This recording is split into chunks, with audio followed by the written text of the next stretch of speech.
Hello दोस्तों, are के lunch point में आपका बहुत बहुत स्वागत है।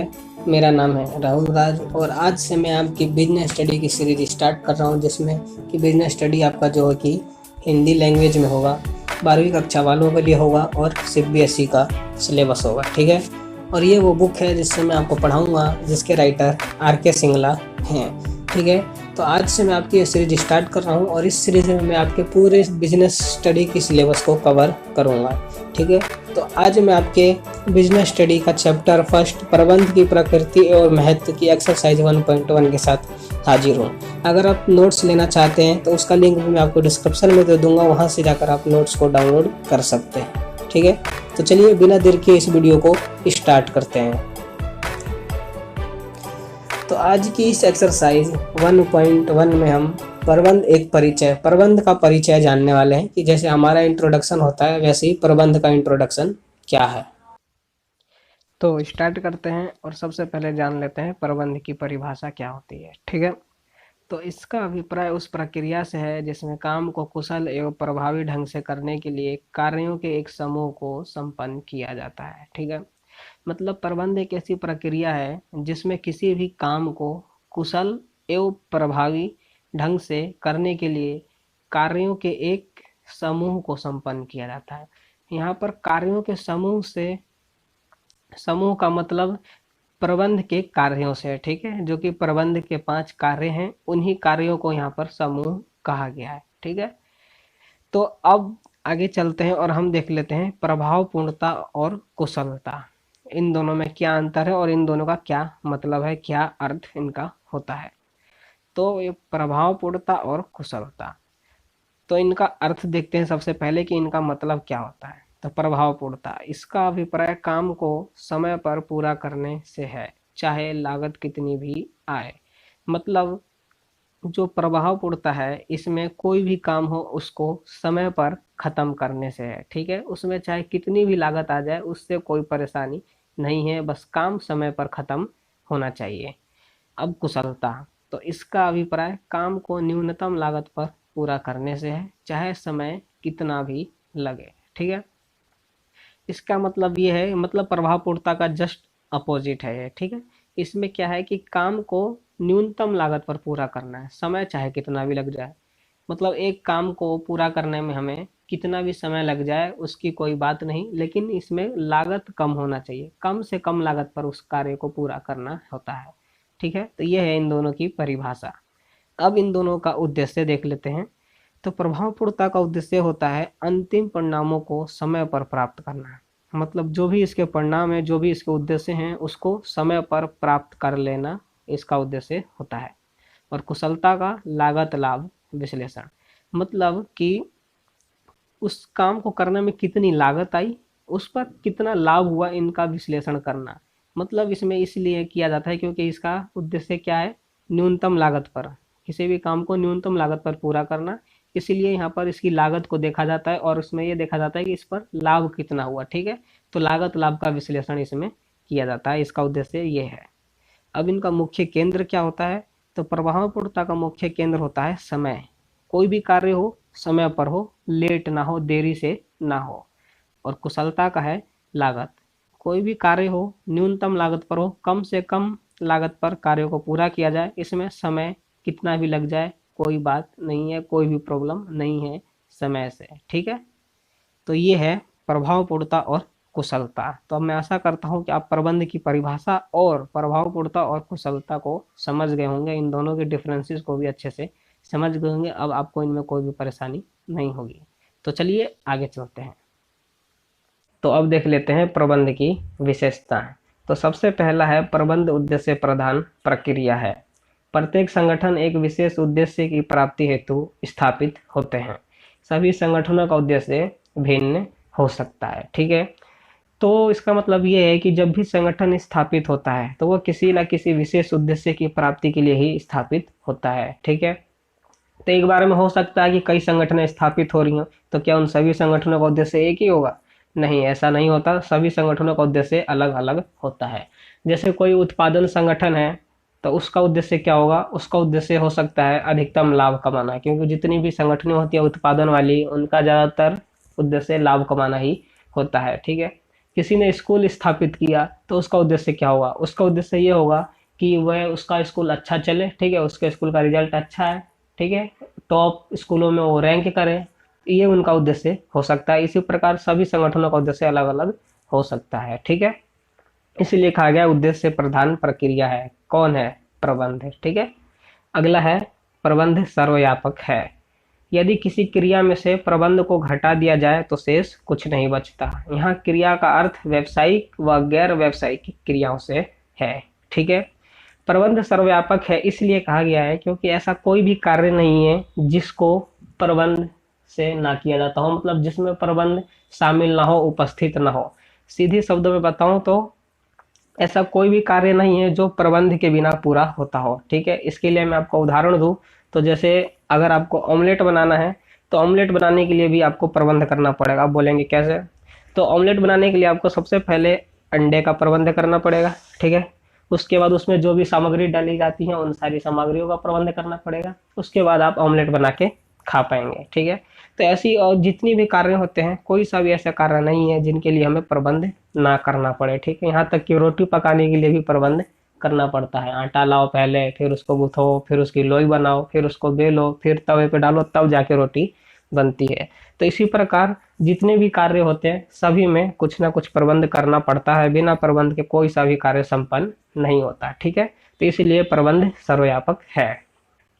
तो अगला है प्रबंध बहुआयामी है। प्रबंध को बहुआयामी इसलिए कहा जाता है क्योंकि यह यहाँ पर बहुत सारे काम करता है, जैसे काम का प्रबंध, लोगों का प्रबंध और परिचालन का प्रबंध, ठीक है। प्रबंध बहुआयामी इसलिए है क्योंकि ये बहुत सारे काम करता है। अब वो कौन से काम है? तो सबसे पहला है काम का प्रबंध। तो सबसे पहले ये यह बताता है कि काम कौन कौन से करने हैं हमने, ठीक है। दूसरा लोगों का प्रबंध।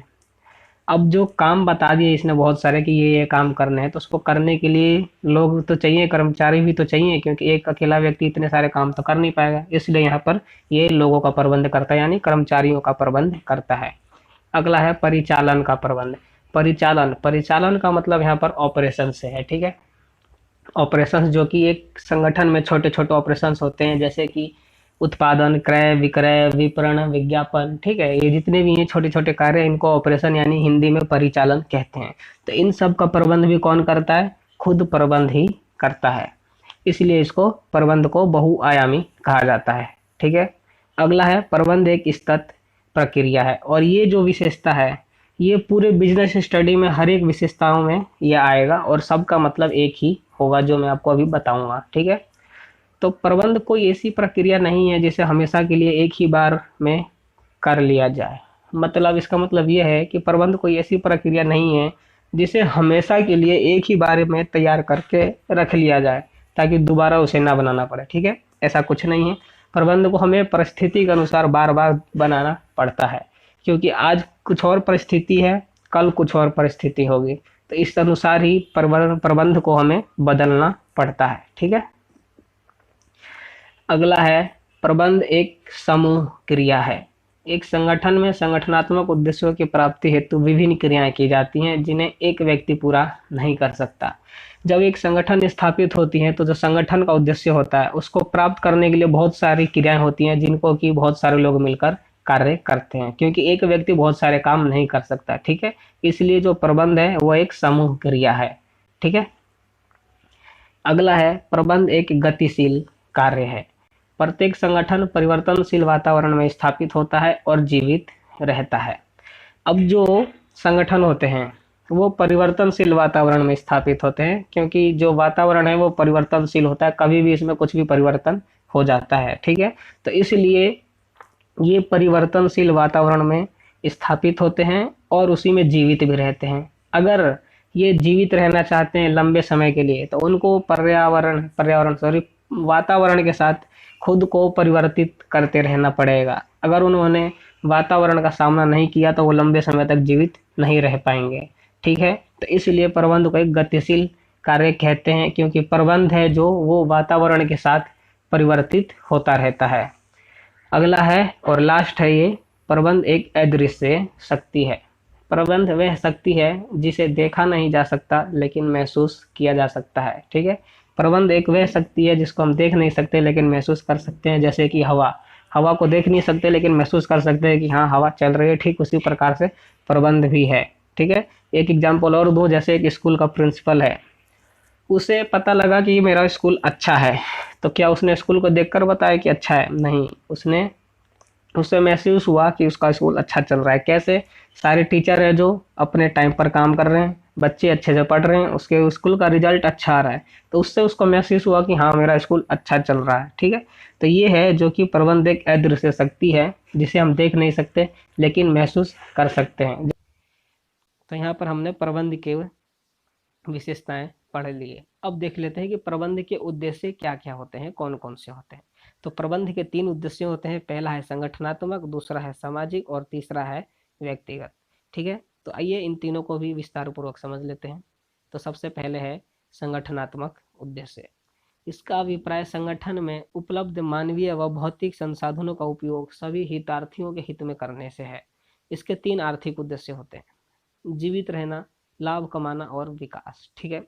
संगठनात्मक उद्देश्य का मतलब संगठन में जो भी मानवीय और भौतिक संसाधन, मानवीय और जो भौतिक संसाधन उपलब्ध होते हैं उनका प्रयोग हितार्थियों के हित में किया जाए। मतलब ये जितने भी संसाधन उपलब्ध हैं उनका प्रयोग उन्हीं के हित में किया जाए जो कि उसके असली हकदार हैं।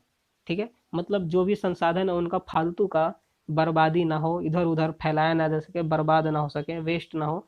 इसलिए उन सारे संसाधनों का प्रयोग उन्हीं के हित में किया जाए जो कि उसके हितार्थी हैं। ठीक है। जो कि जिनको वो जिनके हित में वो होना चाहिए उन्हीं के हित में उसका प्रयोग किया जाए। ठीक है। और जो ये संगठनात्मक उद्देश्य हैं इसके आर्थिक उद्देश्य भी होते हैं। तो इसके 3 आर्थिक उद्देश्य हैं: जीवित रहना, लाभ और विकास। ठीक है। ये संगठनात्मक उद्देश्य हैं: जीवित रहना, लाभ कमाना और विकास। हर एक संगठन चाहता है कि वो लंबे समय तक जीवित रहे, और हर एक संगठन ये भी चाहता है कि उसको अच्छा लाभ हो और वो अपना विकास भी करना चाहता है। ठीक है। तो ये 3 उद्देश्य हैं जो संगठनात्मक उद्देश्य के हैं। ठीक है। तो अगला है सामाजिक उद्देश्य। इसका अभिप्राय प्रबंधकीय क्रियाओं के दौरान सामाजिक हितों का ध्यान रखने से है। क्या है इसका मतलब? इसका मतलब ये है कि जब भी प्रबंधकीय क्रियाएं हो रही हैं तो उस दौरान सामाजिक हितों का ध्यान रखें, प्रबंध की क्रियाओं में इतना व्यस्त ना हो जाए कि समाज के हितों को भुला दें। ठीक है। तो सामाजिक उद्देश्य का मतलब यही है कि जब भी काम करें तो उनके हितों का ध्यान रखें। अब उनके हितों का ध्यान कैसे रखेंगे? जैसे रोजगार के अवसर उपलब्ध कराना। आप कोई संगठन लगा रहे हैं, कोई कंपनी लगा रहे हैं, तो उसके साथ ही आपको सामाजिक हित को भी ध्यान रखना है। तो उसके लिए आप क्या करेंगे? रोजगार का अवसर उनको उपलब्ध करा देंगे, उनके आसपास के वातावरण को दूषित होने से बचाएंगे। ठीक है।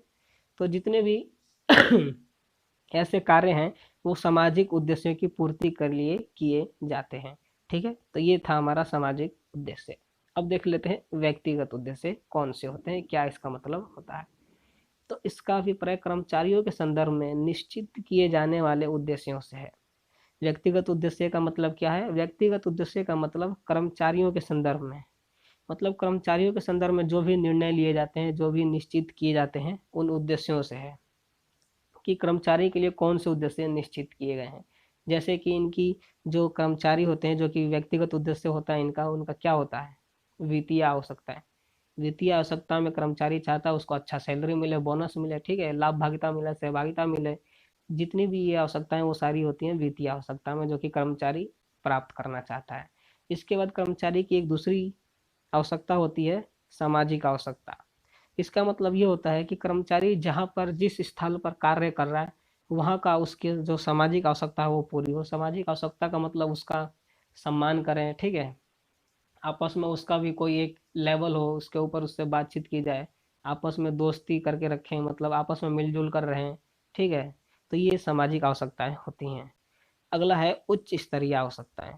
अब जो कर्मचारी होता है उसकी एक आवश्यकता और है उच्च स्तरीय आवश्यकता है। कर्मचारी उच्च स्तरीय आवश्यकता की भी मांग करता है, और उच्च स्तरीय आवश्यकता में कर्मचारियों को पदोन्नति का अवसर प्रदान किया जाता है। मतलब उनको उनका ऊपर पदोन्नति, मतलब पहले छोटे पद पे थे, उसके बाद अब उनको ट्रांसफर करके बड़े पद पर लगा दिया जाता है। ठीक है ना। तो वो उनकी पदोन्नति वगैरह, मतलब कि वो भी ऊंचे लेवल पे काम करना चाहते हैं, उच्च स्तर पर कार्य करने के उनके भी अवसर प्रदान किया जाए वो चाहते हैं कर्मचारी। तो इन सारे उद्देश्यों से है। तो अब हम देखेंगे प्रबंध के महत्व कि प्रबंध के कौन कौन से महत्व होते हैं। तो सबसे पहला है, प्रबंध सामूहिक उद्देश्य प्राप्ति में सहायक है। एक संगठन में उद्देश्य की प्राप्ति कोई एक अकेला व्यक्ति नहीं कर सकता है, ठीक है। अभी मैंने आपको प्रबंध की विशेषता में पढ़ाया है कि जो प्रबंध है वो समूह क्रिया है, ठीक है। तो जब प्रबंध समूह में कार्य करता है, तो जब प्रबंध का उद्देश्य प्राप्त होगा तो वो भी तो सामूहिक ही होगा, ठीक है। क्योंकि कार्य ही समूह में हो रहा है और उद्देश्य प्राप्त होगा तो वो भी सीधी सी बात है समूह में ही होगा, ठीक है। तो इसलिए जो प्रबंधक है वो सामूहिक उद्देश्य प्राप्ति में सहायक है। अगला है आपका, प्रबंध से कुशलता बढ़ती है। एक प्रबंधक सभी संसाधनों का कुशलतम उपयोग करके कुशलता में वृद्धि करता है। जो प्रबंधक होता है वो कभी भी संसाधनों की बर्बादी नहीं होने देता, ठीक है। संसाधनों का कुशलतम प्रयोग करता है, फालतू की वेस्टेज नहीं करने देता। इससे क्या होता है, इससे प्रबंधक की कुशलता में निखार आता है, बढ़ता है और वो आगे बढ़ता है, ठीक है। तो इससे क्या होता है कि इससे प्रबंधक की कुशलता बढ़ती है, ठीक है। अगला है, प्रबंध गतिशील संगठन तैयार करती है। प्रत्येक संगठन परिवर्तनशील वातावरण में काम करता है। बदलते वातावरण का सामना करने के लिए संगठन में भी अनेक परिवर्तन करने पड़ते हैं, अतः संगठन को सदैव तैयार रहना पड़ता है, ठीक है। अभी हमने पीछे पढ़ा कि जो प्रबंध होता है वो गतिशील संगठन में, गतिशील नहीं सॉरी परिवर्तनशील संगठन वातावरण में स्थापित होता है और उसी में काम करता है, ठीक है। तो जो संगठन है वो बदलते वातावरण का सामना करने के लिए क्या करता है कि वो वातावरण के अनुसार भी अपने आप को बदलता है। जो संगठन है वो बदलते हुए वातावरण के अनुसार उसके साथ साथ ही संगठन यानी खुद को ही बदल लेता है। वो खुद को बदल कर किसके अनुसार चलता है, वो वातावरण के अनुसार चलता है। क्यों चलता है, क्योंकि वो उनका सामना कर सके। क्योंकि अगर संगठन वातावरण का सामना नहीं कर पाया तो वो ज़्यादा दिनों तक टिक नहीं पाएगा, रह नहीं पाएगा, चल नहीं पाएगा, ठीक है। वो ठप पड़ जाएगा, बंद होने की कगार पे आ जाएगा। तो इसलिए वातावरण का सामना करना सबसे जरूरी और इम्पोर्टेंट है, ठीक है। इसलिए संगठन वातावरण के अनुसार अपने आप को परिवर्तित करते रहते हैं और इस काम को करने के लिए वो सदैव तैयार रहते हैं। क्योंकि जो वातावरण है वो बता कर नहीं आता है कि हाँ वातावरण अब बदलने वाला है, कभी भी वो बदल जाता है, ठीक है। तो उसके अनुसार ही ये बदलते रहते हैं, इसलिए इनको गतिशील संगठन कहते हैं। क्या कहते हैं, गतिशील संगठन। इसलिए प्रबंध क्या है, वो गतिशील संगठन तैयार करता है, ठीक है। अगला है, प्रबंध व्यक्तिगत उद्देश्यों की प्राप्ति में सहायक है, ठीक है। अभी जो हमने पीछे व्यक्तिगत उद्देश्य पढ़े, प्रबंध क्या होता है, उनकी प्राप्ति में भी सहायक होता है। कैसे होता है, प्रत्येक कर्मचारी व्यक्तिगत उद्देश्य के रूप में उचित पारिश्रमिक लाभ, भागीदारी, पदोन्नति आदि प्राप्त करना चाहता है, जो प्रबंध द्वारा संभव हो पाता है। अभी हमने पीछे व्यक्तिगत उद्देश्य पढ़े थे जिनमें इन सारी चीजों का मैंने जिक्र किया। तो वो सारी चीजें संभव कौन बनाता है, वो प्रबंध बनाता है, ठीक है। इसलिए प्रबंध है जो व्यक्तिगत उद्देश्यों की प्राप्ति में सहायक है।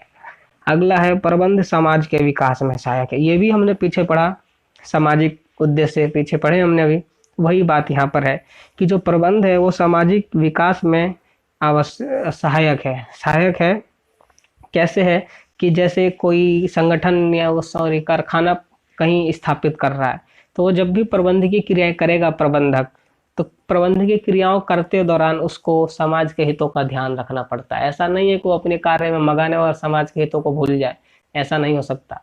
अगर वो कार्य कर रहा है तो उसको समाज के हित को भी ध्यान रखना पड़ेगा, ध्यान करना पड़ेगा उसका। और वो कैसे करता है, उनको रोजगार का अवसर उपलब्ध करा देता है, उनके आसपास के वातावरण को दूषित नहीं होने देता, शिक्षा पद्धति वहाँ पे उपलब्ध करवा देता है, तो ठीक है। तो ऐसे क्रियाओं को करके वो क्या करता है, अपने सामाजिक उत्तरदायित्व को पूरा करता है, जिससे क्या होता है, वहाँ के आसपास के जो समाज है, जो इलाका है, वहाँ के आसपास के जो गांव है रहने वाले, उन सब का भला होता है, उनका विकास होता है, ठीक है। तो ये है प्रबंध के क्या है महत्व, जो कि हमने यहाँ पर पढ़ लिए और ये एक्सरसाइज आपकी यहीं पर समाप्त हो गई।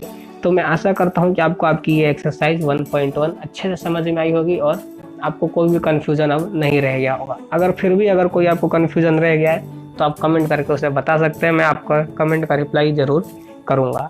और अगर आप इसके नोट्स लेना चाहते हैं तो उसका लिंक आपको डिस्क्रिप्शन में मिल जाएगा, वहाँ से जाकर आप नोट्स को ले सकते हैं, डाउनलोड कर सकते हैं, ठीक है। तो आज की वीडियो में बस इतना ही। अगर आप हमारे चैनल से जुड़े रहना चाहते हैं तो हमारे चैनल को सब्सक्राइब कर लें, बेल आइकन को प्रेस कर लें, ताकि जब भी मैं वीडियो को अपलोड किया करूं तो उसका नोटिफिकेशन आप तक पहुंच सके। और कमेंट करके ज़रूर बताएं कि वीडियो कैसी लगी, समझ में आई कि नहीं आई, क्या दिक्कतें आई, क्या प्रॉब्लम आई, ताकि मैं उनका आगे से और अच्छे से समझाने की कोशिश कर सकूँ, हल कर सकूँ उनको। और अगर आपका कोई दोस्त है जो कि बिजनेस स्टडी हिंदी में पढ़ना चाहता है तो उसके साथ शेयर ज़रूर करना, ताकि वो भी हिंदी मीडियम में पढ़ पाए। और अंत में एक लाइक ज़रूर करना, वीडियो अच्छी लगी हो, समझ में आई हो। तो नहीं आई हो तो भी कर देना, क्योंकि एक लाइक से आपका क्या जाता है। तो चलिए आज की वीडियो में बस इतना ही। मैं आपकी अगली एक्सरसाइज के साथ बहुत जल्दी अगली वीडियो में मिलूँगा। तब तक के लिए गुड बाय।